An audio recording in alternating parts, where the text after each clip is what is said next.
pradėti? Taip, pradedame.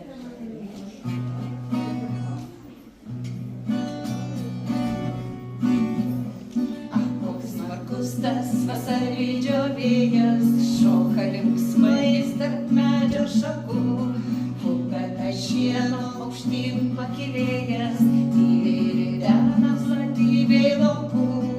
Vėjas tą šelmį švelniai glamurėja, išvyna žalio beržo kasas, žiedą ramunės paleidžia pavėjui, nulenkia smilgulionas galveles.